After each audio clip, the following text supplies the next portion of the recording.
Bueno, vamos a comenzar.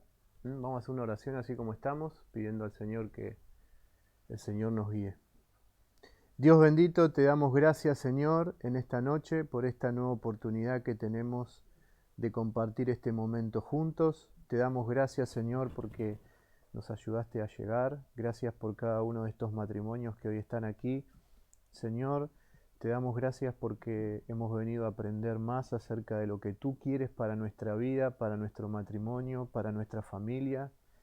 Te pedimos, Señor, que tu Espíritu Santo esté guiando, Señor, todo el desarrollo de esta reunión. Te pedimos, Señor, que tu Espíritu Santo abra nuestro entendimiento para que podamos entender tu palabra, Señor, para que podamos ponerla en práctica, Señor, y para que nuestra vida, nuestro matrimonio y nuestro hogar siempre, Señor, pueda glorificar tu nombre. Te damos gracias, Señor, te pedimos que nos bendigas y que tú estés guiando todas las cosas. En el nombre de Jesús te alabamos, te bendecimos para siempre. Amén. Bien, bueno, eh, el tema de hoy, como se habrán dado cuenta, es eh, cómo administrar nuestro dinero, cómo administramos como matrimonio nuestro dinero, los bienes, no solamente el dinero, los bienes, todo lo que es lo material. Y para empezar, tenemos que empezar por el principio, ¿no? Por ir a Génesis y volver a ese diseño original que Dios quiere para todos nosotros. Génesis 2:24. A ver quién. Todos trajeron Biblia, me imagino, ¿no? Hoy vamos a leer muchos versículos. Muchos versículos. Así que los quiero a todos preparados con sus Biblias. Génesis 2:24.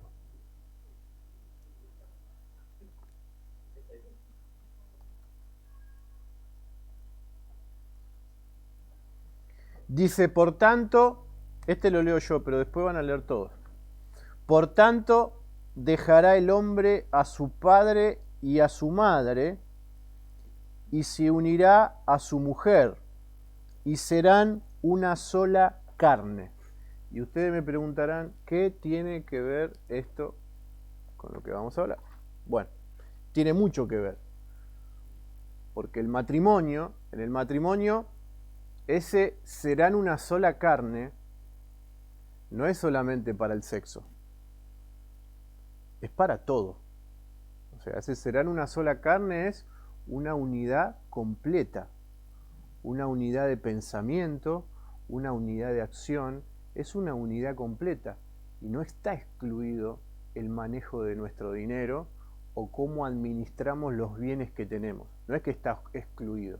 Y ahora vamos a ver por qué a veces separamos. En ese serán una sola carne, el Señor quiere que todo lo que nosotros hacemos, lo que nosotros pensamos y hacia dónde vamos, sea una sola persona lo que lo hace. El matrimonio es una institución, está compuesta de dos, pero ahí dice muy claramente que serán una sola carne. Y antes de entrar a profundizar acerca de esto, otra cosa que quiero dejar y que nosotros tenemos que dejar en claro, cada vez que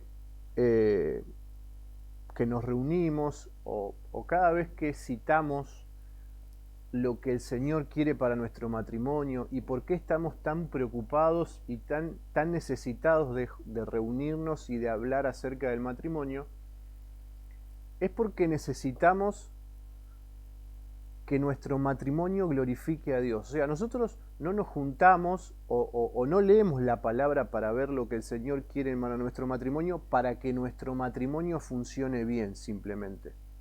Como todo en la vida, la palabra del Señor no nos da instrucciones sobre cómo vivir bien.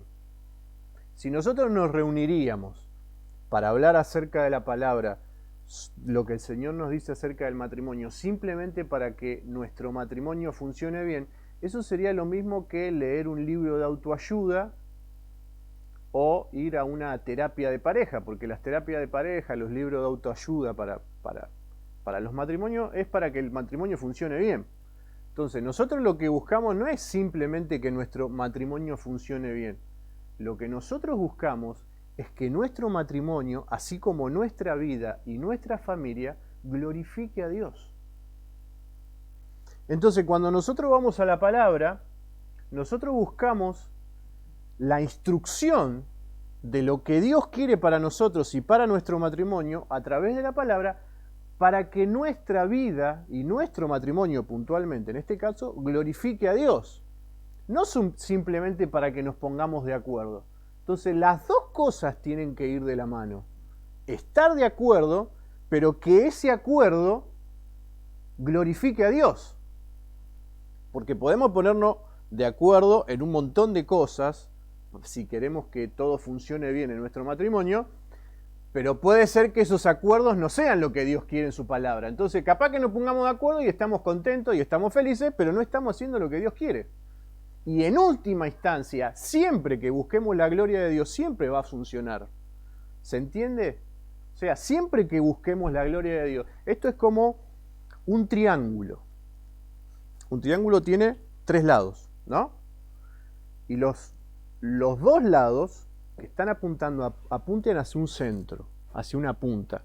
Si los 2 están enfrentados, nunca llega. Pero cuando los 2 están apuntando hacia un lugar, ahí llega la verdadera unidad. O sea que para poder llegar a hacer un matrimonio que funcione, siempre buscando la gloria de Dios, todo va a funcionar. Y cuando hablamos de lo que es cómo administrar o cómo funciona la administración de nuestro dinero, tenemos un problema que no solamente pasa en el matrimonio, sino que pasa en cada vida en particular, que tendemos a separar lo espiritual de lo material. Entonces, a veces pensamos que la Biblia nos enseña, o el Señor quiere de nosotros solamente lo que es espiritual. O sea, yo voy a la Biblia, a la palabra de Dios, a encontrar lo que espiritualmente el Señor quiere para mí. Lo que es material, lo que es secular, a veces pensamos que lo podemos manejar nosotros de acuerdo a como nosotros queremos, o como nos pensamos, como que Dios no está tan preocupado por eso. ¿No les pasa? A veces separamos. O sea, lo espiritual y lo material lo dejamos separado, lo cual es un error.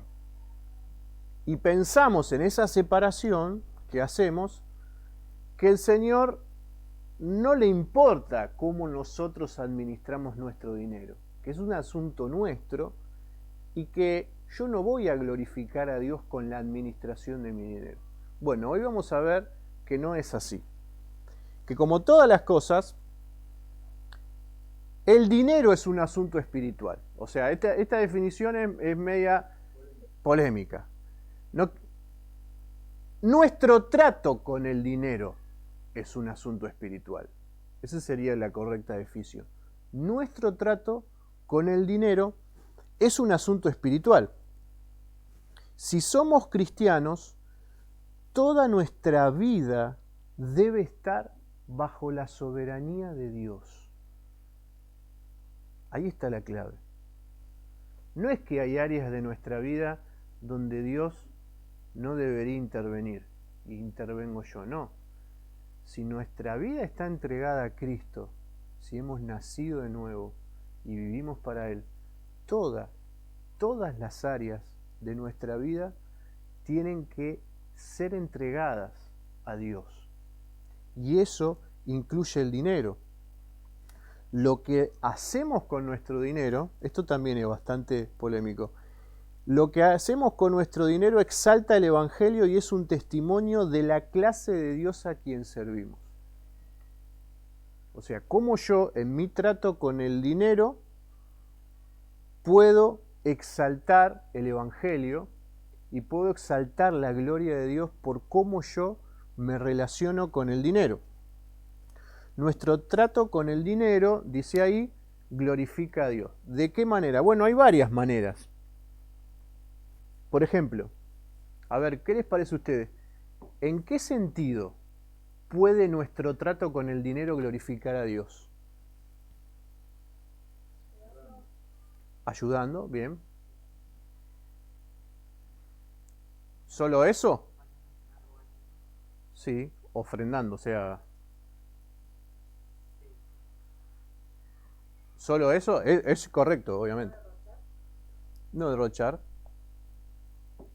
Por ejemplo, yo anoté algunas. Cuando agradecemos a Dios por lo que tenemos. O sea, cuando yo le agradezco a Dios por lo que tenga, sea poco, sea mucho, sean migajas, o sean como en la presentación, vieron que hicimos de el banner que hicimos y también que puse recién, puse monedas, porque bueno, hoy la mayoría nos toca administrar o toca muchas veces administrar muy poco. No estamos acá, no creo que haya un gran empresario acá que tenga para poner acciones, fangote de dólares, no, nada. Nos toca administrar migajas. Pero sea poco o sea mucho, cuando yo agradezco a Dios por lo que tengo, es una forma en que mi trato con el dinero le está dando la gloria a Dios. Como dijimos, ayudando, como dijeron, ayudando sacrificialmente, o sea, sacrificando algo de lo mío, no ayudando con lo que sobra. Cuando yo ayudo sacrificialmente, estoy también manifestando lo que Dios hizo por mí. Estoy dándole la gloria a Dios. Cuando yo no solamente le doy gracias a Dios, sino porque a veces le damos gracias a Dios, pero internamente no estamos contentos con lo que tenemos. Cuando no solamente le damos gracias, sino que estamos contentos con lo que tenemos, también estamos dándole la gloria a Dios y le estamos diciendo, Señor, yo confío en que tú eres el proveedor, tú eres mi proveedor y que me vas a dar lo que yo necesito. Entonces hay varias formas. Por ejemplo, cuando pagamos nuestras deudas. Cuando somos diligentes en pagar nuestras deudas, estamos glorificando a Dios, porque los demás están viendo en nosotros que somos ordenados, que servimos a un Dios ordenado. En cambio, el que despilfarra y que está lleno de deudas y que todo lo conoce porque es el que debe, otra vez viene a pedir, otra vez, ¿qué imagen del Evangelio estamos dando? Cuando vivimos tapados de deudas, cuando vivimos endeudados, cuando no salimos de una cuenta y nos metemos en otro y vivimos el viva la pepa, ¿qué imagen de Dios estamos dando? O sea, nuestro trato con el dinero glorifica a Dios no solamente cuando damos, sino en todo nuestro trato con el dinero. ¿Se entiende? Ahora bien, yo les di, para que anoten, ese orden de prioridades. Como suponía, solo un matrimonio coincidió. No sé cuál será porque no vi los números. Solo un matrimonio coincidió en el orden. No. No sé, no lo quiero ver. A ver.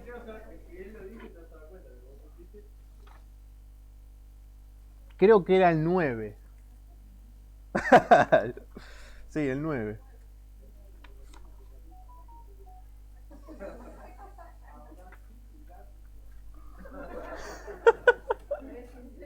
Está bien. Sinceridad total, está perfecto. Eso es lo que quería. Había que poner la verdad. Y en el caso que la administración sea por separado. Bueno. Es Bueno, de eso también vamos a hablar hoy. Y de eso también empezamos hablando un poco. Y de eso empezamos hablando un poco también. ¿Por qué? Porque y es natural, o sea, yo también, con Mariela lo hicimos hoy y no nos dio lo mismo. Tenemos diferencias, en cómo nosotros concebimos el manejo del dinero. En primer lugar, como para explicar por qué es esto, en primer lugar, porque en el fondo de todo somos un poco egoístas. Bueno, somos pecadores. Nunca nos tenemos que olvidar que estamos durmiendo. Nuestra pareja está durmiendo con el peor de los pecadores, ¿se acuerdan? Entonces, somos egoístas. Uno tiene un mayor entendimiento de las cosas, el otro no. Más allá de que uno es contador y el otro es contador, ¿no? Eso no tiene nada que ver. Eso no tiene nada que ver. Después, otra cosa que influye es que cuando venimos al matrimonio, venimos con diferentes contextos. O sea, venimos de diferentes contextos. Y esto también se explica en por qué concebimos el uso del dinero diferente. Venimos de diferente. En contexto, en nuestro hogar se manejaban de una manera, mi esposa en el hogar se manejaba de una manera, yo de otra manera en mi casa. Y cuando éramos jóvenes, cuando estábamos solteros, teníamos ideas preconcebidas acerca del dinero, cosas que eran subjetivas, que pensábamos que capaz que nos daban algo para comprarnos algo y mi papá me daba todo. Incluso cuando estudiaba, trabajaba, y cuando trabajaba, al principio trabajaba con él, bueno, él me daba todo. Entonces, lo poco que tenía, yo ya me hice una idea de cómo administrarlo. Bueno, cuando llegamos al matrimonio, todas esas ideas subjetivas que tenemos de la administración se ponen en práctica, porque ahora tenemos que administrar nosotros. Ahora no está papá, no está mamá, que todo lo... No. Todo lo que nosotros tenemos prefigurado el dinero en el matrimonio se pone en práctica. Entonces venimos de contextos diferentes y tenemos concepciones diferentes de cómo administrar. Y ahí surgen un montón de diferencias, de conflictos. Yo anoté algunas de ellas. El esposo piensa a veces que el dinero es muy importante, él piensa que el dinero es muy importante y ella piensa que el dinero no es tan importante. Él dice, el dinero lo es todo, y ella, o al revés, para ella el dinero es importante, para él no es tanto. Ella piensa que debe ahorrar todo lo posible con el propósito de poder suplir necesidades, tener un ahorrito, el famoso ahorrito. Y él considera que hay que gastar todo y que Dios suplirá todo lo que os falte, ¿no? Toman esos versículos sacados de contexto, entonces gastemos, no te preocupes por ahorrar, que Dios suplirá. Claro. Él elige un empleo como consideración principal el monto del sueldo. O sea, lo único que le importa del empleo es el monto del sueldo. Sueldo suculento, un buen sueldo, un buen trabajo, sin importar que le quite tiempo para estar con la familia, que le quite tiempo para venir a la iglesia. No le importa, lo único que le importa es un buen sueldo. Bueno, ella capaz que considera como decisivos para elegir un trabajo otros factores. Que esté cerca, que no esté muy lejos, la carga horaria, que el trabajo no le impida servir al Señor. Él piensa que hay que dar generosamente a los necesitados, ofrendar generosamente. Ella piensa que hay que dar, pero primero satisfacer las necesidades propias, pagar las deudas, gastar lo que nosotros necesitamos y con lo que sobra damos. Bueno, y un montón. Ella piensa que necesita trabajar ella y él para tener su propio dinero, para tener su propia independencia, para poder trabajar. Él piensa que lo necesario es que esté en el hogar cuidando a los hijos. No estoy diciendo que uno esté bien y que otro esté mal, lo que estoy diciendo es que a veces uno piensa de una manera y otro piensa de otra. Y bueno, él piensa que lo importante es cambiar el auto, comprar un auto mejor o arreglar el auto. Ella piensa que hay que cambiar los muebles. Entonces, pensamos diferente en un montón de cosas. ¿Cómo hacemos para solucionar todas estas diferencias que tenemos? Bueno, la primera es patearlo, ¿no? Es decir, bueno, tenemos diferencias, como son cosas materiales, no importa. sigamos teniendo diferencia, yo hago la mía, vos haces la tuya, y todos contentos, ¿no? Eso sería un acuerdo extra bíblico, porque si estamos diciendo que somos una sola carne, puede ser una solución, pero no es lo que la Biblia nos enseña. La otra solución puede ser llegando a un acuerdo de acuerdo a lo que el Señor dice en su palabra. Y para esto hay una forma que es haciendo un presupuesto familiar. Y acá no voy a dar una clase de contabilidad ni de planificación. Simplemente hacer un presupuesto es ponernos de acuerdo en cómo vamos a ordenar esto. Básicamente eso. Ponernos de acuerdo en cómo vamos a ordenar esto. Y la palabra de Dios nos enseña muchísimo. Por eso hoy vamos a ver muchos versículos. Muchos versículos. Sentándonos, el presupuesto familiar nos ayuda a poner sobre la mesa cuáles son nuestros valores. Yo pienso que hay que gastar primero. Primero hay que gastar. Nos tenemos que dar nuestros gustos. Bueno, sentémonos en la mesa. ¿Qué? No escuché. Amén. Es como necesitar un mutuo acuerdo sobre valores financieros, lo que hablábamos recién. Al establecer un presupuesto familiar, sus valores intuitivos son examinados, cuestionados. Ahí cuando se sientan y se ponen a ordenar juntos esto, hasta se pueden cuestionar. Bueno, mira, la verdad te estás equivocando. Es una forma de ordenarnos, pero a la luz de la palabra. Eso es lo importante. Su presupuesto familiar es una forma primaria de dar expresión a lo que es importante para ambos, teniendo siempre en cuenta que son una sola carne.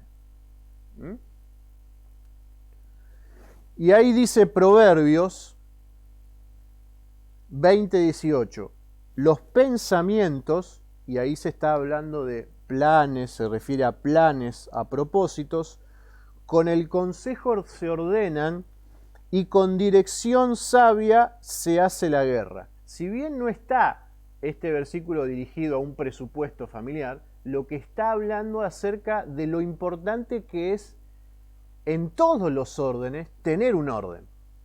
En todos los órdenes tener un orden. Y después hay un versículo que el Señor Jesús dijo, ¿quién de vosotros, queriendo edificar una torre, no se sienta primero y calcula los gastos a ver si tiene lo que necesita para terminarla, para acabarla?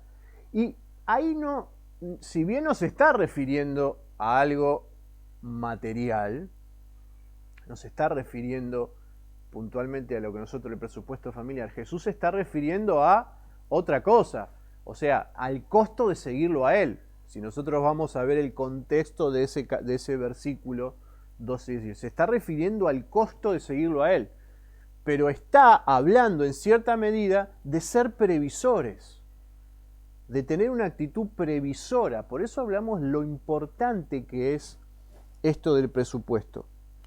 Vamos a leer, y este no está puesto ahí, alguien que lo busque, Proverbios, capítulo 27, versículos 23 y 24. Sí. Sé diligente en conocer el estado de tus ovejas, y mira con cuidado por tus rebaños, porque las riquezas no duran para siempre, y será la corona para perpetuas generaciones. Hasta ahí. Habla del principio de planificar, de cuidar, de vigilar cuidadosamente lo que tenemos. Y como dije, no hace falta tener una gran empresa o administrar mucho para que esto se aplique. Aún con lo poco que tenemos, el Señor dice, sé diligente en saber y ordenar lo que tienes, en saber cómo administrarla. Habla ahí de una correcta administración, pero dice, sé diligente en conocer el estado de tus ovejas, mira cuidadoso tu rebaño, porque las riquezas no duran para siempre. Cuando nosotros recibimos el sueldo, pensamos que alcanza para un montón de cosas. Y después nos vamos dando cuenta cuando pasan 2 o 3 días que no era para tanto, que se fue achicando así. Entonces, necesitamos ser diligentes en lo que nosotros tenemos. Y por eso es tan importante esto del presupuesto familiar, de poder sentarnos y ordenar cuáles son nuestras prioridades y que nuestras prioridades sea algo conjunto, que lleguemos a un acuerdo a la luz de lo que la palabra dice. Esto no quita que tengamos en cuenta, porque nosotros muchas veces planificamos un montón de cosas, pero dice Santiago 4:15, si el Señor quiere, viviremos y haremos esto o aquello. O sea, tampoco debemos pensar que todo lo que planificamos va a ser así, aferrarnos a eso y decimos, porque el Señor muchas veces tiene otros planes de lo que nosotros planificamos. Y pasan otras cosas. Entonces nosotros vamos a ver muchos versículos en los cuales nosotros necesitamos mantener un equilibrio. Y acá es una clave. O sea, ¿dónde está el equilibrio entre ser precavidos, ser ordenados, tener un presupuesto y también el equilibrio de saber que hay cosas que nosotros no podemos controlar, que van a pasar en nuestra vida y que solo el Señor quiere, que por solo la soberanía de Dios, pero ¿cómo nos va a encontrar esas eventualidades? ¿Nos van a encontrar desordenados con las cuentas por cualquier lado o nos van a encontrar haciendo lo que el Señor dice en su palabra que tenemos que hacer? Entonces, es necesario establecer ese presupuesto familiar, porque muchas veces, naturalmente, siempre hay uno que administra, ¿no? Naturalmente hay uno que lleva, a veces en algunos matrimonios sí, en otros matrimonios no. Pero cómo administramos o cómo hacemos ese presupuesto, a veces yo me siento con el derecho de tomar decisiones y muchas veces esas decisiones, como dije antes, salen de un corazón egoísta, ¿no? Entonces, como yo manejo el dinero, a veces hago el presupuesto de acuerdo a cómo puedo controlar las cosas a mi manera. Entonces, por eso es tan necesario tener un acuerdo. No, a veces él administra y ella recibe lo que él le da, pero a veces ella se guarda un poco sin que él sepa, y en el fondo de la cuestión no está confiando en la administración que él está haciendo. En el fondo de la cuestión hay un canuto, se dice, guardadito por un autocontrol mío. A veces él controla el dinero de manera de poder controlarla a ella. Esto pasa. Entonces yo manejo el dinero y yo controlo de acuerdo a lo que le doy. Eso no es lo que el Señor quiere. Por eso es tan importante, y yo al final de esto vamos a ver muy por encima cómo hacerlo. El que quiera tomarlo, lo toma. Pero antes de poder nosotros sentarnos a hacer un presupuesto familiar, decidir si vamos a ahorrar, pagar, gastar o dar, antes de decidir todo eso, nosotros tenemos que tener en cuenta los principios que nos dice la palabra acerca de cómo administrar nuestro dinero, o sea, acerca de nuestro trato con el dinero. Entonces, vamos a ver primero estos 7 principios acerca de lo que nos dice la palabra del Señor, y con esto claro, nosotros podríamos sentarnos y decir cómo vamos a administrar juntos nuestro dinero. Vamos al primero. Lo primero que tenemos que saber es que Dios es el que da al hombre la habilidad de ganar dinero. Esto es lo que tenemos que saber por primera medida. Dios es el que nos da la habilidad para poder obtener lo que obtenemos. Vamos a leer Deuteronomio. No, ese no porque lo puse. Alguien va a buscar 1 Corintios capítulo 4 versículo 7. Deuteronomio 8:18 ahí dice: acuérdate de Jehová tu Dios, porque Él te da el poder para hacer las riquezas.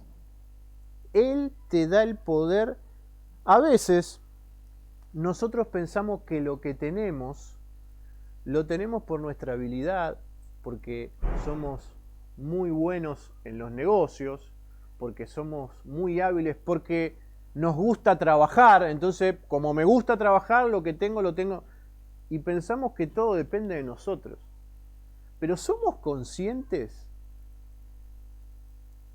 que si tenemos un cerebro que piensa, es porque Dios lo permite? Si podemos respirar, simplemente eso, le damos gracias a Dios cada mañana porque el Señor nos da la salud. O sea, el Señor de un día para el otro, y lo vimos hace muy poco, de un día para el otro puede quitarnos cualquier cosa, por cualquier cosa insignificante, y toda la destreza que nosotros pensábamos que tenía y todo lo que habíamos planificado y todo lo que habíamos hecho se queda en el piso. Porque Dios es el que da la destreza. Dios es el que nos da la posibilidad de obtener lo que obtenemos. No tenemos derecho de usar nuestra bendición material para proveer para propósitos egoístas. Cuando nosotros entendemos que Dios es el que da la habilidad para ganar la riqueza, sabemos que todo forma parte de un propósito de lo que Dios quiere para nosotros. Entonces, ¿cómo me puedo yo aferrar a algo y decir, bueno, esto lo gané yo, lo hice yo y lo voy a manejar de acuerdo a como yo quiera? ¿Cómo podemos hacerlo si no entendemos esto? Fíjese lo que decía Primera de Crónica: tuyo es, oh Jehová, la magnificencia y el poder, la gloria, la victoria y el honor. La riqueza, ahí está la clave, y la gloria proceden de ti. Tú dominas sobre todo. En tu mano está la fuerza y el poder, y en tu mano el hacer grande y dar al pobre a todos. ¿Y qué dice 1 Corintios capítulo 4 versículo 7? A ver quién lo puede leer. Porque ¿quién te distingue? ¿O qué tienes que no hayas recibido? Y si lo recibiste, ¿de qué te glorias? Como si no lo hubieras recibido. También, si nosotros ponemos en contexto ese versículo, Pablo ahí se está refiriendo a la iglesia de Corinto, se está refiriendo a un caso de una división que había entre ellos, porque algunos se creían más sabios que otros. Entonces se creían que se las sabían todas, entonces cada uno de ellos elegía a qué pastor seguía, pongámosle. Bueno, Pablo dice, ¿cómo te glorías de lo que Dios te dio sin entender que todo lo que tiene lo ha recibido? Y bueno, esto aplica para todo. ¿Cómo podemos manejarnos sin nosotros entender que todo lo que tenemos lo recibimos? ¿Por qué nos comportamos como si lo que generamos lo generamos nosotros? Muchas veces nos pasa esto. Pensamos que lo que tenemos lo tenemos por nuestra habilidad. Ese es el primer principio que nosotros tenemos que saber. Lo segundo es muy relacionado con lo primero, es que todo lo que tenemos le pertenece a Dios. O sea, no solamente que Dios nos da la habilidad de hacer la riqueza, sino que la riqueza que generamos le pertenece a Él. Y nosotros a veces actuamos como si fuera todo nuestro.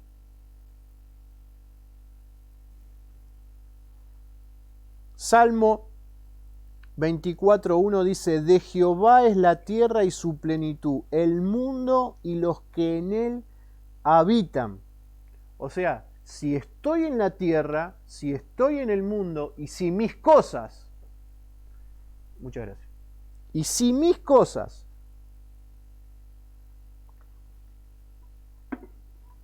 están en esta tierra, le pertenecen a Él. Él es el dueño de todo. O sea, Él no solamente que nos da la habilidad para generarla, sino que una vez generada, no es que nos da la habilidad y lo que generamos lo que es nuestro. No, lo que generamos sigue siendo de Él. ¿Mm?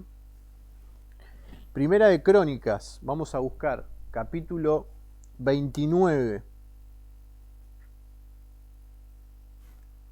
versículo 11. 11 y 12 vamos a leer.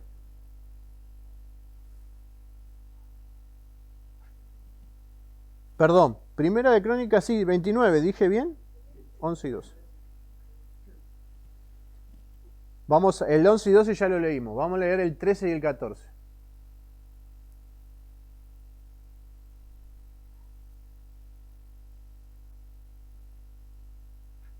A ver quién lo tiene.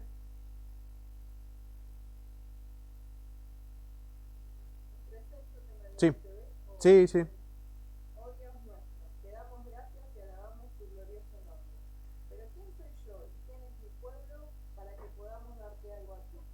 Todo lo que tenemos ha venido de ti y te damos solo lo que tú primero nos diste. Te damos solo lo que tú primero nos diste. Nunca le vamos a dar al Señor algo que no es de Él, porque todo lo que tenemos es de Él. Todo lo que tenemos es de Él. O sea que, en última instancia, no somos más que mayordomos de Dios.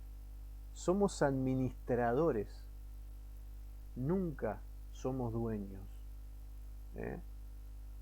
Somos administradores de todo lo que tenemos. Somos mayordomos de todo lo que Dios nos dio en nuestra mano. Dios nos dio en nuestra mano un montón de cosas, en primer lugar, para darle la gloria a Él, para que lo que nosotros hagamos con nuestro dinero, vuelvo a repetir, sea poco o sea mucho lo que administramos, todo tiene que ser para la gloria de Él, porque todo le pertenece a Él. Y nosotros lo único que estamos haciendo es administrando lo que es de Él. Entonces, ¿cómo administramos lo que es de Él para su gloria? Porque todo ronda en torno a la gloria de Dios. Todo es para la gloria de Dios. Y la administración de nuestro dinero es para la gloria de Dios. Todo es para Él. Somos simplemente administradores. Y esto, cuando comprendemos que nuestras riquezas no son nuestras, sino que de Dios, somos liberados de llevar una gran carga para la cual no fuimos diseñados. Dios no diseñó al hombre para que sea el dueño de la tierra. ¿Qué le dijo el Señor a Adán? Señorear, administrar. Él tenía que administrar, tenía que ponerle nombre a todas. Yo sé que algunos están mirando la novela. Le tenía que poner nombre a todos los animales. Tenían una gran tarea, tenían que sojuzgar la tierra. ¿Qué es esto? Es administrar. Dios no le dijo, bueno, todo lo que tienen acá, todo es tuyo, todo es suyo, hagan lo que quieran. No, administrar. Dios nos llamó a administrar. Y eso tiene que ser nuestra perspectiva en nuestro trato con el dinero. Estamos administrando lo que es de Dios, para la gloria de Dios, para que el nombre de Dios sea exaltado. ¿Cómo estamos proveyendo para nuestros hijos de acuerdo a como Dios nos encargó? Dios nos puso como cabeza del hogar y nos dijo, bueno, a ellos tienen que darle todo lo que necesitan para que ellos también puedan glorificarme a mí.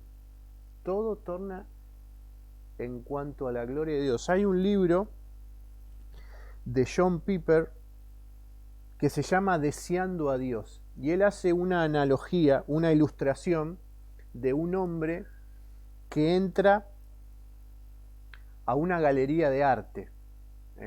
Entra con las manos vacías a una galería de arte, empieza a ver todas las pinturas y de repente empieza a descolgar los cuadros y se los pone abajo de del brazo. Entonces uno le dice, ¿qué estás haciendo? Me dice, no, lo que pasa es que acabo de decidir ser coleccionista. Entonces le dicen, pero todos esos cuadros no son tuyos. Me dice, sí, le dice, son míos y los tengo yo. Entonces era esa tecnología. La misma manera tonta de pensar la tenemos nosotros cuando pensamos que porque lo tenemos nosotros es nuestro. Como este hombre. Dijo, bueno, voy a ser coleccionista, se agarró todos los cuadros y no eran de los cuadros. Lo único que había hecho era tomarlos. De la misma manera pasa con nuestros bienes, con nuestro dinero, con todo lo que tenemos. No es nuestro, es de Dios, estamos administrando. Tiene que cambiar nuestra concepción de las cosas que tenemos cuando nosotros alcanzamos el valor de lo que esto significa. Después, tercer principio. Hay muchas cosas que valen más, que tienen más valor que el dinero. Muchas cosas. El dinero no es todo. ¿Pero cómo ayuda? No. Hay muchas cosas que tienen muchísimo más valor que el dinero. Muchísimas cosas.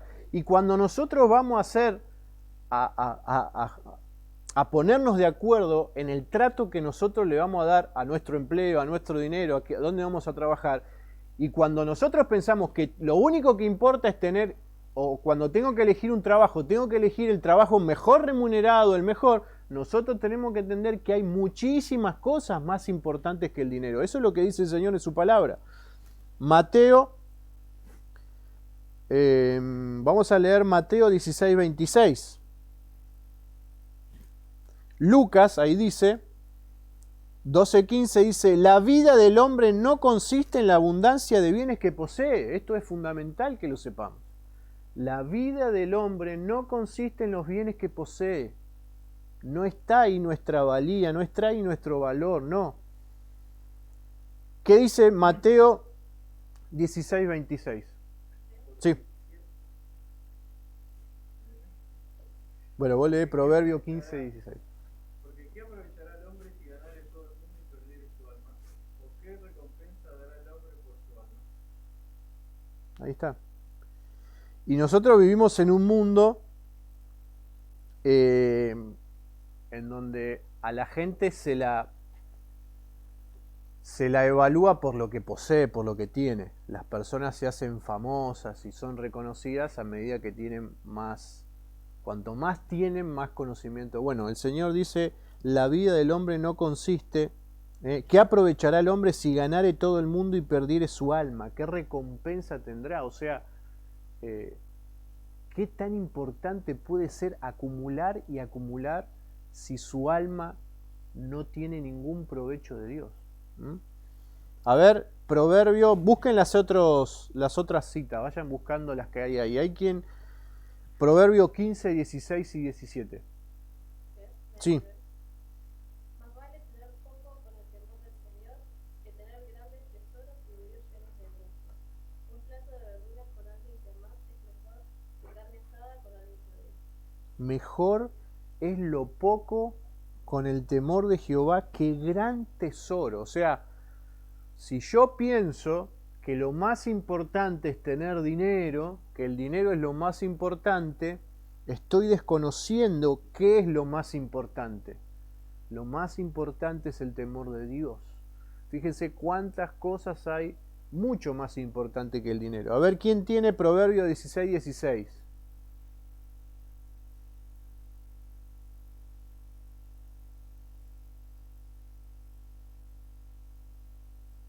Proverbio 16, 16. Cuánto mejor es adquirir sabiduría que oro, y el buen juicio que la plata.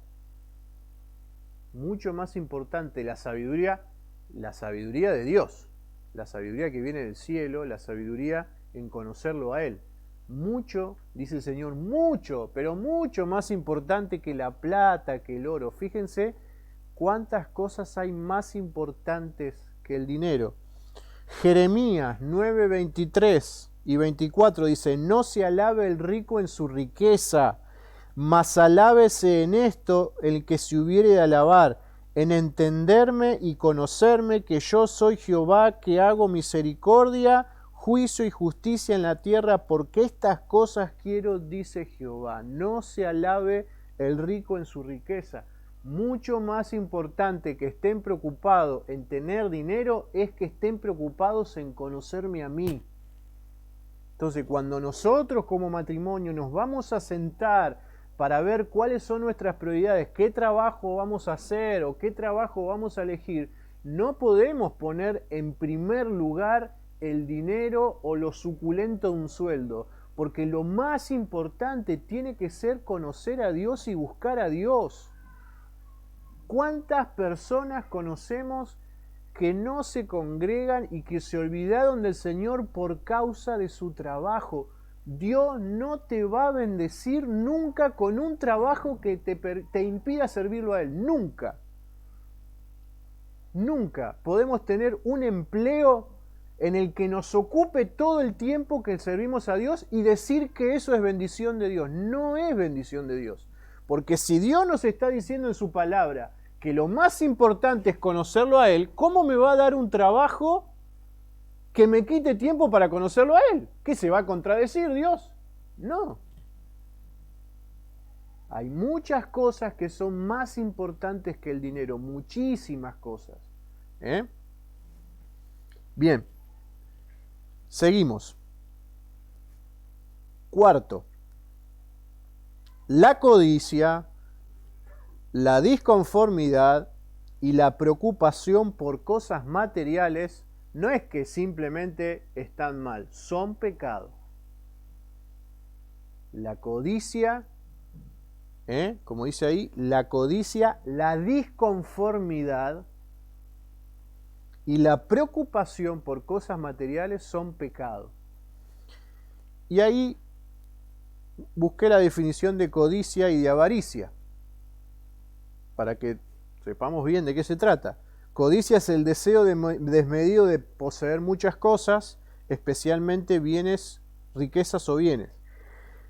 Avaricia es el afán o deseo desordenado de poseer riquezas, bienes, posesiones o objetos de valor abstracto con la intención de atesorarlos para uno mismo, mucho más allá de las cantidades requeridas para la supervivencia básica y la comodidad personal. Más o menos significan lo mismo, el deseo desmedido de tener más. Lo que pasa que uno es para atesorarlo para uno, teniendo mucho más de lo que uno necesita. El denominador común de la codicia y de la avaricia es, o sea, en la raíz de los dos está lo mismo, la disconformidad con lo que tenemos hoy.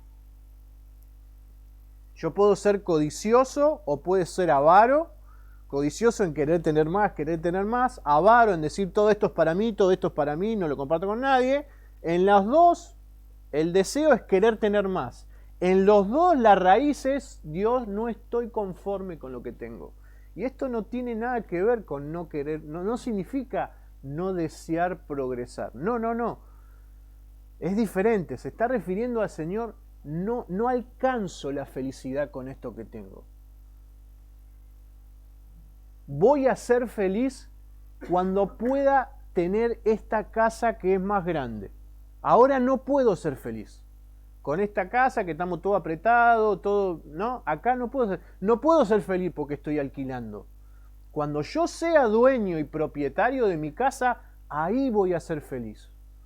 Señor, no soy feliz con este auto que se cae a pedazos. Yo voy a ser feliz cuando tenga mis 0 kilómetros, con aire acondicionado. No. En la raíz de todo está la disconformidad con lo que Dios me dio. Eso, dice la palabra del Señor, es pecado. Veamos lo que dice Éxodo 20:17.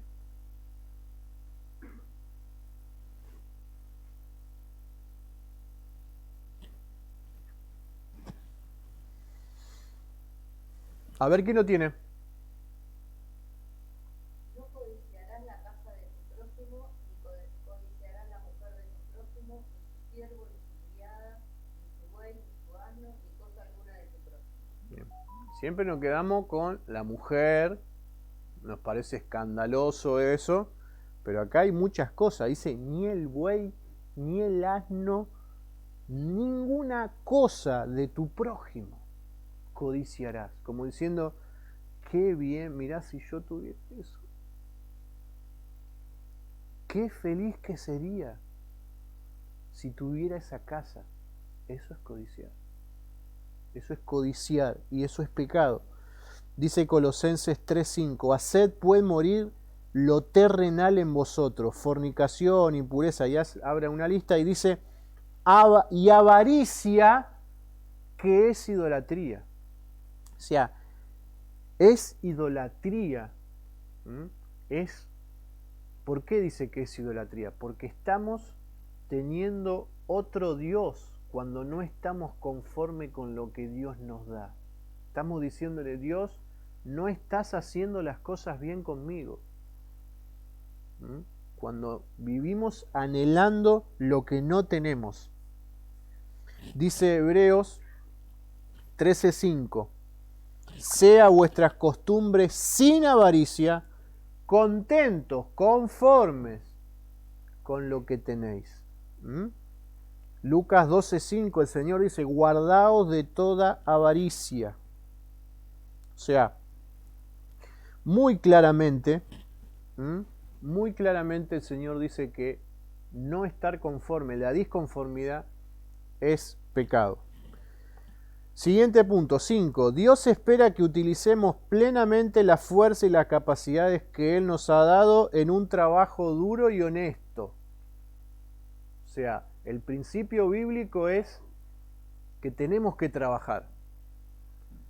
Y es muy importante que nosotros tengamos esto, porque vivimos en una sociedad que cada día la cultura del trabajo se está quedando por el piso. No quiero hablar de banderas políticas ni de nada, pero tenemos que ser realistas, en una sociedad que el trabajo cada vez es más de menos. Bueno, hace poco escuchamos algo que se viralizó mucho de alguien que decía, ¿para qué voy a trabajar? Si yo salgo a trabajar, lo que gano es menor que lo que me dan, lo que yo recibo. Entonces no quiero ir a trabajar. ¿Para qué voy a trabajar? Bueno, ese jamás debería ser el pensamiento de un cristiano que está basándose en lo que el Señor dice en su palabra. Proverbios 13:11 dice, las riquezas de vanidad, ¿a qué se refiere con las riquezas de vanidad? Las riquezas obtenidas por fraude o injustamente o por la producción de cosas vanas o perjudiciales. Disminuirán, pero el que recoge con mano laboriosa las aumenta. Proverbios 6 dice, ve a la hormiga, oh perezoso, mira sus caminos y sé sabio, perezoso, ¿hasta cuándo has de dormir? ¿Cuándo te levantarás de tu sueño? Así vendrá tu necedad como caminante y tu pobreza como hombre armado. Siempre el principio es trabajar. Con un trabajo honesto y te ganarás el pan con el sudor de tu frente. Siempre el principio es... Y nuevamente tenemos que volver a tener equilibrio. Porque, como decíamos antes, esto puede ir para el otro lado, de que lo más importante sea trabajar y trabajar y trabajar. No, tenemos que saber que lo más importante es buscar a Dios, que lo más importante no es el dinero, pero lo que Dios quiere bendecirnos a nuestra vida, lo que Dios quiere bendecirnos lo va a hacer, si Dios nos quiere bendecir en nuestra finanza, lo va a hacer a través del trabajo, de lo que Dios quiere hacer con nosotros. Ofrendar y ayudar a los necesitados es un privilegio, además de una responsabilidad. Y acá quiero hacer la pregunta que todos se hacen y que a veces no tenemos una respuesta segura. ¿Están los cristianos obligados a diezmar? Quiero escuchar opiniones. Yo creo que sí. No sé qué parte de la Biblia está, pero no sé qué está. Yo no sé, muy bien.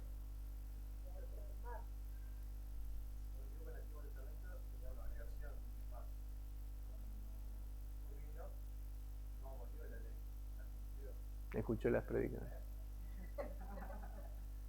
Perfecto, va re... O sea que la cumplió, nosotros no podemos cumplir la ley. Si hizo la ley, si tomó esa parte y por ejemplo pudo cumplir la ley en totalidad, no es que la abolió. Sigue estando. Capaz que no es una obligación, porque tampoco podemos, si cumplimos una parte de la ley, vamos a cumplirla toda. Exacto. No podemos cumplir toda la ley, tampoco podemos cumplir una parte. Como dice, ni la abolió, ni sí ni no. Entonces, si él pudo cumplir la ley, subió a la tierra, no Muy bien. deja de ser una obligación. ¿Están de acuerdo con lo que dice Lucas? ¿Es obligatorio o no es obligatorio? Entonces no está de acuerdo con lo que dijo. Debería ser. A ver, ¿qué opina? Decilo. No, que esto es como el tema de las obras. Uno no va a decir con las obras están. Como un corazón agradecido y como un nace. Exacto. Es una imposición, pero lo tomás vos personalmente como una responsabilidad, pero no es que alguien te viene a imponer algo. Exacto. Pero por eso, es la responsabilidad con la que vos lo tomás. Como dijo Lucas, es parte de las leyes del Antiguo Testamento, como hablábamos algunos domingos atrás, de la parte ceremonial de la ley, de la parte de la ofrenda, o sea, parte del servicio, era el diezmo, el 10%. Como dijo Lucas, los cristianos no están obligados a dar el diezmo, pero lo que se dejó ahí establecido es que nosotros honramos a Dios con las primicias de nuestros frutos. En el Nuevo Testamento, para esto dejarlo claro, en el Nuevo Testamento el diezmo no es obligación. En el Nuevo Testamento lo que corre es cada uno dé como propuso en su corazón. Y ahí está la clave. Si en tu corazón la prioridad es Dios, vas a dar de las primicias. Si en tu corazón la prioridad no es Dios, vas a dar con lo que te sobra. Cada uno dé como propuso en su corazón. Dios ama al dador alegre. Malaquías no dice esto. Malaquías dice que el que no diezma le está robando al Señor. Y es así. ¿Por qué? Es así en el Antiguo Testamento. ¿Por qué? Porque el diezmo era como un impuesto más. Era como un impuesto más. Además de todos los impuestos estaba el diezmo que ayudaba a lo que se hacía en el templo, a los servicios del templo. Era de la manera en que se iba a remunerar a los levitas, porque los levitas estaban abocados al servicio a Dios. Entonces el diezmo era un impuesto. Entonces Malaquías dice, ¿en qué habéis robado? En vuestros diezmos, vuestras ofrendas. O sea, ustedes dieron lo que les sobraba. Ustedes le habéis robado a Dios. Ahora, si yo no doy el diezmo, ¿le estoy robando a Dios? No. ¿Por qué? Porque no es un impuesto y es una... Nosotros cuando hay impuestos como nación, eso se aplicaba a la nación judía. Ahora nosotros, el que va de impuestos, se dice que le está robando al Estado porque es la parte que le corresponde dar al Estado. Pero no vamos a entrar en ese detalle, por más que la carga impositiva sea insoportable, pero le está robando al Estado. Bueno, Malaquías dice esto. ¿En qué me habéis robado? Le robaba a Dios porque era parte del impuesto. Ahora no se aplica. Ahora, eso no quita que la disposición del corazón para Dios tenga que ser la prioridad. Y ahí deja de ser el diezmo. Era una parte proporcional. Ahora, la parte proporcional que nosotros le damos al Señor es la parte que Dios ocupa en mi corazón. ¿Es la primicia o no es la primicia? ¿Es Dios lo más importante para mí o no?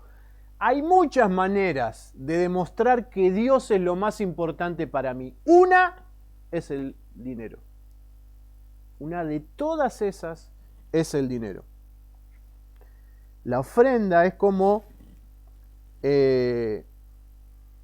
la exteriorización de cómo yo veo a Dios, de cómo Dios está entronado en mi corazón. Como decimos siempre, ahora no es por obras, es por fe. Pero las obras acompañan a la fe. Es lo mismo que aplicar la fe y las obras. Es esa aplicación, como dijimos el domingo pasado.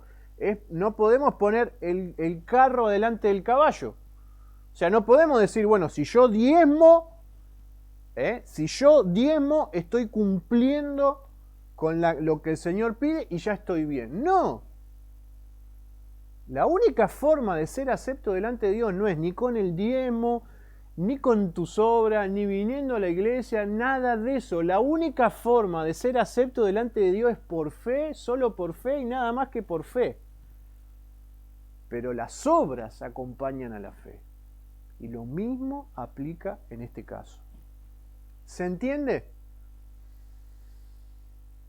Entonces, dar demuestra cuán grande es Dios para nosotros. Dar demuestra cuán grande es Dios para nosotros. Mire lo que dice Hebreos 11:26. Moisés tenía por mayores riquezas el vituperio de Cristo que los tesoros de los egipcios. Él pudo renunciar a todos los tesoros que tenía con el único objetivo de seguir a Dios y lo que Dios, porque él se identificó con los vituperios de Cristo. Para él, Dios era tan grande que la riqueza que había en Egipto era así de chiquitita para él. Y lo mismo es la concepción que nosotros tenemos. Segundo, dar nos ayuda a reconocer y aceptar que Dios es dueño de todo lo que tenemos, como dijimos antes. O sea, ¿de qué manera yo muestro al Señor con lo que tengo que Él es el dueño de todo? Dándole con lo que Él me da. Yo le digo, Señor, yo confío en ti, tú eres el dueño de todo y te doy de corazón con un corazón agradecido. Ahí estoy exteriorizando, mostrando y dándole al Señor la muestra de que para mí todo lo que tengo es de Él. Tercero, nos ayuda a reconocer y aceptar a animar a otros a dar y a alabar a Dios. Mire lo que dice 2 Corintios 9:12, dice, porque la administración de este servicio no solamente suple a lo que los santos, se está refiriendo a la iglesia de Corinto que era muy dadivosa, los santos que falta, sino que también abunda en muchas acciones de gracia a Dios. Dijimos que nuestro trato con el dinero glorifica a Dios y nosotros ayudando al que tiene necesidad, ofrendando, estamos haciendo que el que recibe glorifique a Dios. Si cuando nosotros ayudamos a alguien, ese alguien nos glorifica a nosotros, estuvo mal. Y si ustedes lo hacen para que otros lo glorifiquen a ustedes, está mal. Porque nuestra administración, dice, la administración de ustedes suple la necesidad de mi hermano, pero en última instancia siempre glorifica a Dios. Cuarto, y no menos importante, es que dar nos ayuda a propiciar bendición. Y esto no tenemos que desconocerlo. Por más que no somos una iglesia que esté a favor de la doctrina de la prosperidad, ni mucho menos, no tenemos que desconocer que el principio de dar propicia bendición porque es lo que el Señor dice en su palabra. Lo dice en 2 Corintios 9, 6 a 7, el que siembra escasamente, también segará escasamente, y el que siembra generosamente, generosamente también segará. Cada uno dé como propuso en su corazón. ¿Vieron qué importante es no tomar los versículos fuera de contexto? Yo dije, cada uno dé como propuso en su corazón. Pero bajo este principio, el que da escasamente, sembrará escasamente. El que da abundantemente, recogerá abundantemente. Cada uno dé como se propuso, no con tristeza ni por necesidad, porque Dios ama al dador alegre, no por tristeza ni tampoco por necesidad. No hagamos, dice Pablo, de esto una timba financiera. Dice, bueno, la verdad que vengo mal, ¿qué podemos hacer? Y bueno, vamos a dar 100, así el mes que viene tenemos de 100. No, esto no funciona así. Eso de pacte, que si usted pacta, no dé por necesidad, no dé porque dando, no, dé con un corazón agradecido que le da lo mejor a Dios, que le da lo mejor de lo que tiene a Dios. Dios va a premiar eso, pero a usted no le importa si le va a premiar o no le va a premiar, usted no da para tenerlo. Pero sí no podemos desconocer que es un principio de la palabra, que Dios bendice esa disposición al dar. Lucas 6:38 dice, dad y se os dará, medida buena, apretada, remecida y rebosando dará en vuestro regazo. Es claro. O sea, cuando damos, Dios nos va a bendecir. ¿Y cuántas? Y yo sé que a veces es tan polémico y propio por nuestra naturaleza o por muchas cosas que han pasado en la iglesia, decir esto, a veces, no, pero está pidiendo y parece que no podemos hablar. Y por mucho tiempo, y muchas personas están privadas de bendición, se pierden la bendición de Dios porque desconocen esto y tienen esto en poco. Pero cuán necesario es tener en claro estos principios. Ahora, ¿qué pasa si llego un día a la iglesia con mi ofrenda y tengo mi ofrenda en el bolsillo y la voy a dar, pero tengo una lucha interna de decir las cosas que podría hacer con estos 100 pesos? Bueno, las cosas que podría hacer. Entonces, luchando internamente, lo doy, lo pongo ahí. ¿Sirvió de algo o no sirvió de nada? No estoy diciendo que me arrepentí de darlo, que es una cosa diferente. Estoy luchando para darlo. Una vez que lo di, ya está, dije, listo, ya está.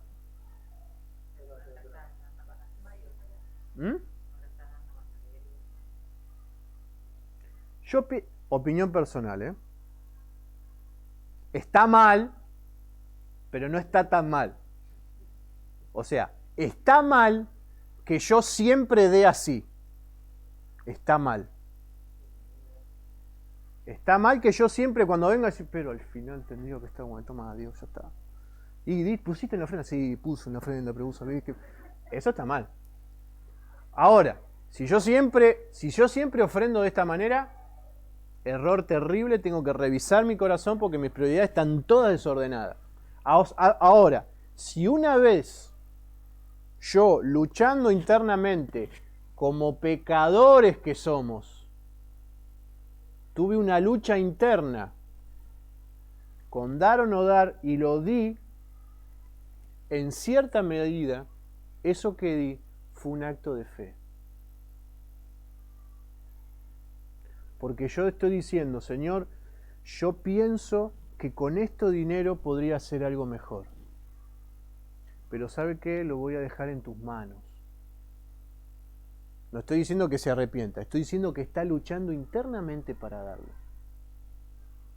No está bien que demos siempre de esa manera, vuelvo a repetir, pero si un día llegamos a la ofrenda con ese pensamiento y lo dimos y después quedamos conforme, dimos un paso de fe.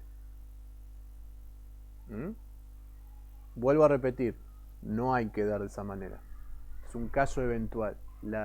La generalidad es dar de corazón y venir y traerlo y decirle, Señor, esto es lo que me diste, con esto, con alegría, doy esto. Si continuamente nosotros damos a regañadiente, Hermanos, Dios no necesita nuestro dinero para llevar su obra adelante. Somos nosotros los privilegiados de ofrendarle al Señor y ser parte de su obra. Somos privilegiados. Dios lo que quiere hacer, lo va a hacer con nuestro dinero o sin nuestro dinero. Nosotros nos perderemos la bendición del dar. Nosotros nos perderemos la bendición de ser parte de su obra. Nos perderemos el privilegio de darle al Señor para que su obra siga creciendo. El Señor seguirá haciendo. Y si esta iglesia se estanca porque no puede seguir dando, el Señor tomará otra congregación y lo que quería hacer con nosotros lo va a hacer con otro. Así que Dios no necesita nuestro dinero. Nosotros necesitamos darle al Señor muestra de que Él es lo más importante para nosotros. Seguimos para allá y terminando.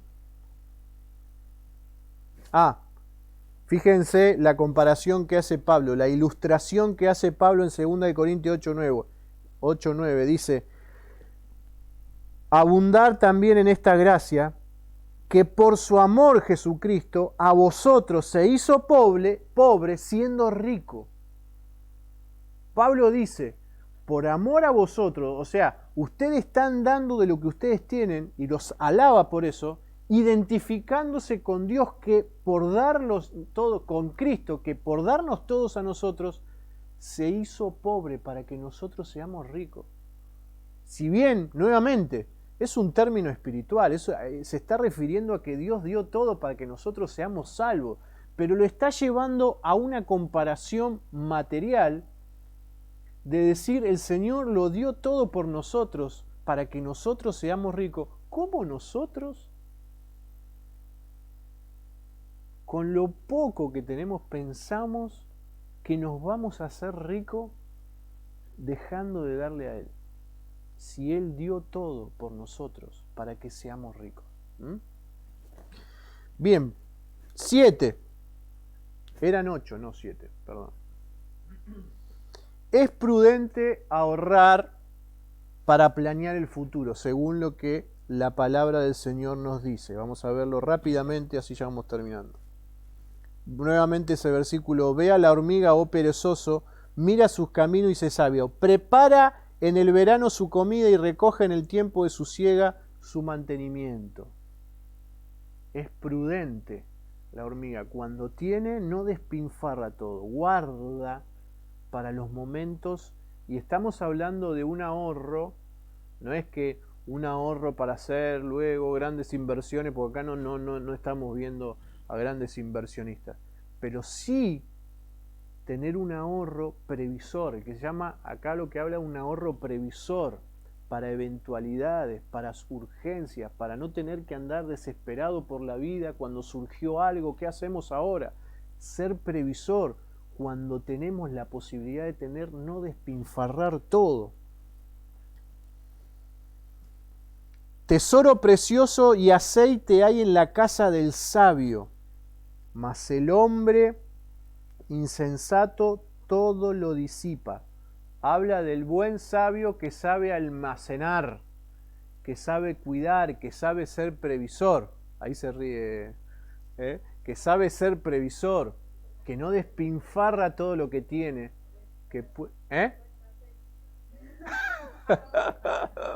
Es sabia, es sabia.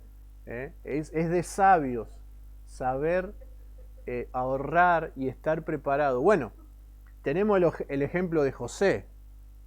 Es el ejemplo que el Señor dio.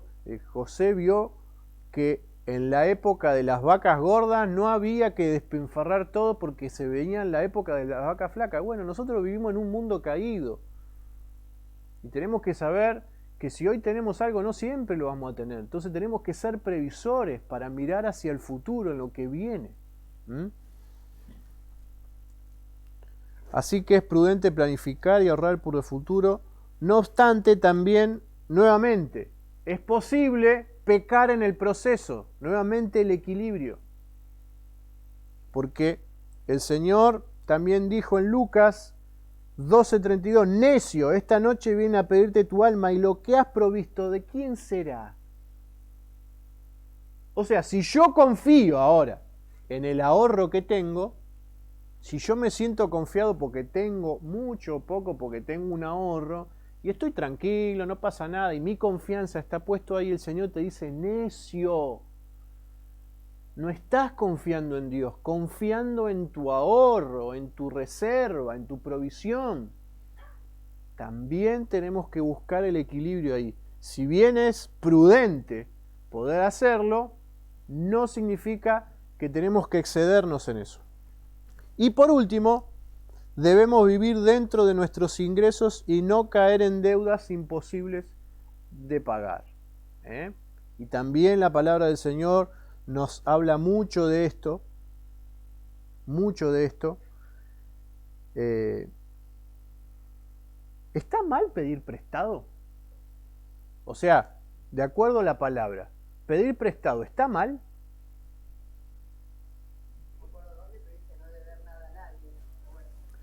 Romanos 13:7 dice, pagad a todos los que debéis, al que tributo, tributo, al que impuesto, impuesto, no debáis a nadie nada.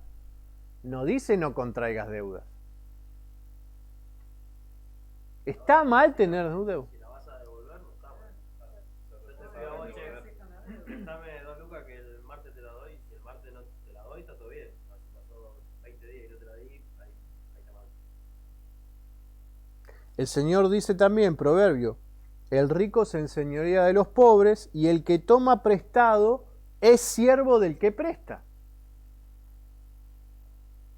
El Señor le dijo a la mujer, a la viuda, que tenía poco aceite y poco aceite y poca harina, ¿qué le dijo?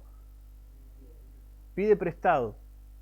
El Señor Jesús dijo, al que te pide, dale. Entonces, el concepto correcto es, no es que es pecado pedir deuda, no es que está mal pedir deuda, o pedir prestado, es aprobado. El problema es asumir compromisos que no podemos pagar. Porque muchas veces la deuda implica, cuando nosotros tomamos deuda, habla también de nuestra codicia, porque no estamos contentos con lo que tenemos, entonces queremos más, y no podemos ni dar, ni ahorrar, ni nada, porque estamos con deudas hasta acá, y no las pagamos, y eso no, o sea, está todo mal al revés, cuando nosotros está la deuda buena y la deuda mala. La deuda buena es la deuda que yo puedo tomar para poder crecer, para poder acceder a una vivienda, quizás acceder a un auto, y que en mis cálculos, cuando hice mi presupuesto, sé que lo puedo pagar. La deuda mala es pedir por pedir.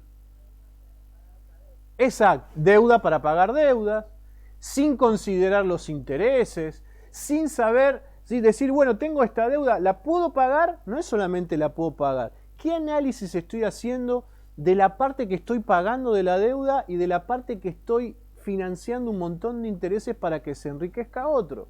O sea, la deuda mala y la deuda buena. Tenemos que saberlo. Y el Señor habla de ser previsor. Entonces, por eso es tan bueno hacer estas 3 preguntas cada vez que voy a tomar una deuda. ¿Por qué lo necesitas? O sea, ¿por qué necesitas tomar esta deuda? ¿La necesitas realmente? ¿Puedo costearla? ¿Puedo pagarla prudentemente en los términos que está hecha? Y también pedir consejo. Pedir consejo. Entonces, con todos estos puntos, estamos ahora en condiciones de ordenar nuestro presupuesto familiar. Muy sencillamente, lo primero que tenemos que hacer es determinar en forma realista cuáles son nuestros ingresos, porque muchos quizás tienen un sueldo, como en mi caso, pero hay hermanos como Diego que tiene su trabajo personal que no sabe realmente cuánto le va a ingresar. Entonces dice, voy a hacer presupuesto, este mes voy a trabajar el doble de lo que trabajé el mes pasado. Entonces hace un presupuesto de todo y eso no es realista. O sea, ser consciente, ser previsor. O sea, ¿qué es lo que realmente va a ingresar? Por eso habla de saber y reunir cuáles son mis ingresos. Y después, una vez que sé lo que tengo, puedo planificar mis egresos. Y el orden es ese que, de acuerdo a lo que vimos, dar, ahorrar, pagar y gastar.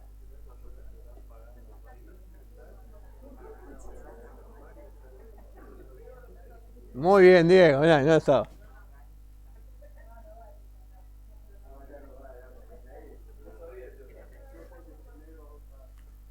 Dar, según lo que vemos, un corazón que tiene a Dios en el primer lugar, también lo demuestra dando generosamente, ayudar a los necesitados, ahorrar para futuras inversiones, para posibles eventualidades, para los impuestos. A veces se puede ahorrar también para pagar impuestos.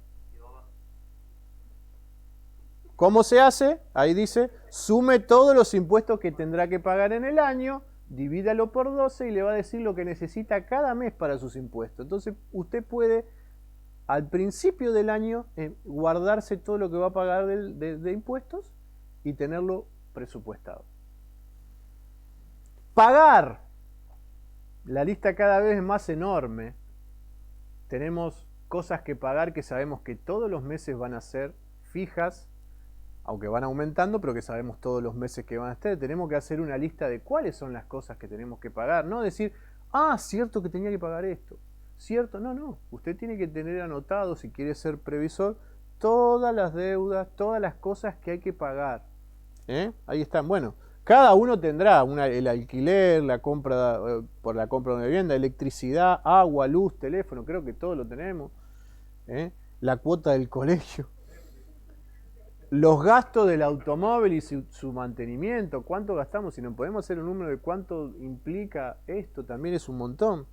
La tarjeta de crédito, que la tarjeta de crédito es tan tentadora decir pagar sin tener que dar un peso, pero para ser realmente previsores tenemos que tener anotado cuáles son nuestros gastos de tarjeta de crédito para saber cuánto nos va a venir todos los meses. Y una vez que pudimos dar, ahorrar, pagar, estamos en condiciones de gastar.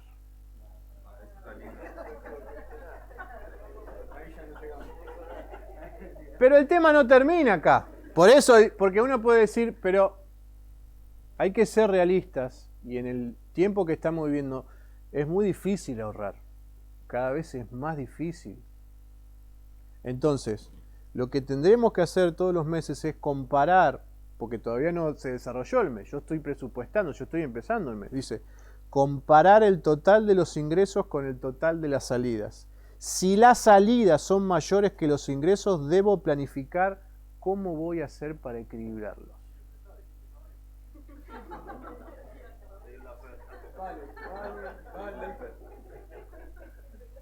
¿Cómo voy a hacer para equilibrarlo? En esos gastos, muchas veces nosotros nos damos cuenta, pero decimos no puedo ahorrar, pero no podés ahorrar porque tenés que ver el rubro gastos. ¿Por qué estás gastando tanto? ¿Necesitas todo lo que estás gastando? Un día un hermano me vino a decir, obviamente no voy a decir quién, algo que es muy real. Me dice, un hermano me vino a pedir algo. Y vos sabés que su hijo, yo no tengo ni el celular, la calidad de celular que tiene su hijo. O sea, su hijo tiene un celular mucho más sofisticado que el mío. Y ese hermano le había ido a pedir porque no tenía. Él tenía porque había hecho las cosas bien para poder darle. Y de hecho le dio y lo pudo bendecir con su ayuda. Pero él me dijo, mirá, y ahí está la comparación. Si no podemos ahorrar, ¿por qué? ¿Estamos agarrando toda la lista? Yo sé que ir al supermercado hoy es terrible, es terrible. ¿Mm? Pero ¿qué cosas estoy eligiendo cuando alguien dijo que no hay que ir al supermercado con hambre? Peligrosísimo. Entonces, en mis gastos, ¿no estoy evidenciando mis ansiedades desordenadas, mis deseos desordenados, cuando estoy gastando de más? ¿No estoy evidenciando un corazón que no está satisfecho? Entonces, es importante que en nuestro trato con el dinero, Dios ocupe el primer lugar. Cuando Dios ordena nuestra vida, no solamente va a ordenar nuestra vida espiritual, también va a ordenar esto. Si Dios quiere que todo lo nuestro, todo lo que hacemos glorifique a Dios, esto también glorifica a Dios. Todos tenemos la posibilidad de hacerlo, solamente sentarnos, agarrar un papel, una calculadora, agarrar la Biblia y decir, Señor, ¿qué quieres de mí? ¿Te estoy dando lo que realmente tú te mereces? ¿El lugar que quiero que ocupes en este hogar? Así que el Señor nos ayude. Y por último, si hasta aquí quizás hemos hecho todo mal, el Señor nos da la posibilidad también de arrepentirnos en estas áreas. Y de decirle, Señor, hasta aquí no te he glorificado mi matrimonio, no te ha glorificado ni te ha servido con esto, pero a partir de ahora queremos, hasta con nuestro dinero y con nuestros bienes, darte la gloria a ti.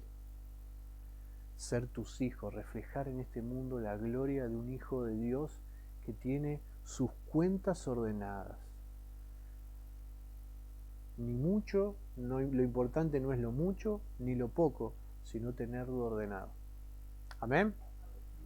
Dios bendito, te damos gracias, Señor, en esta noche, por cuanto tú nos has hablado a través de tu palabra. Te damos gracias, Señor amado, porque todo lo que necesitamos, tú lo has dejado, Señor. Porque en tu palabra no solamente encontramos lo que la Biblia dice, Señor, acerca de nuestras necesidades, sino que es lo que tú dices. La Biblia, Señor, es tu palabra y te damos gracias porque nos has revelado, Señor, tu palabra y en ella podemos encontrar todo lo que necesitamos. Señor, te pedimos perdón en esta noche, Señor. Te pedimos perdón, Señor, por despilfarrar nuestro dinero, Señor, por no hacer uso de él para glorificar tu nombre.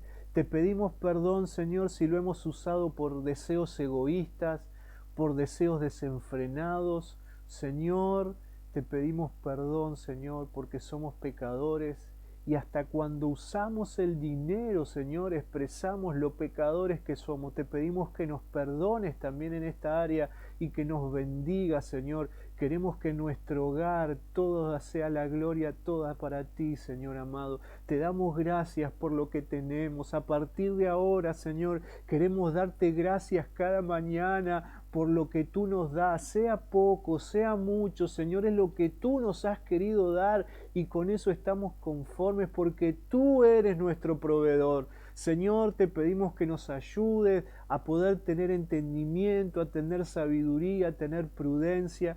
Te pedimos, Señor, que nos ayudes a hacer una sola cosa, Señor, en esta área también. Que seamos, Señor, como matrimonio una sola cosa, que nuestro matrimonio, que nuestra familia, que nuestra iglesia, siempre, Señor, te dé la gloria solamente a ti. Tú eres digno de toda la gloria y el honor, Señor. Reconocemos que todo te pertenece a ti. Todo es tuyo, Señor. Todo lo que tenemos te pertenece a ti. Te damos gracias, Señor, por la salud, por la vida, por el aire que respiramos y por la habilidad que tú nos das, Señor, para generar lo que generamos. Te damos gracias, Señor, porque cada día podamos levantarnos para trabajar, porque nos das la fuerza, Señor, para comenzar cada día. Te damos gracias porque todos los días pones el alimento en nuestra mesa, Señor, y el vestido en nuestro cuerpo. Te damos gracias, Señor, por todo lo que nos das, Señor, y reconocemos que a ti y solo a ti te pertenece toda la gloria desde ahora y para siempre. Amén.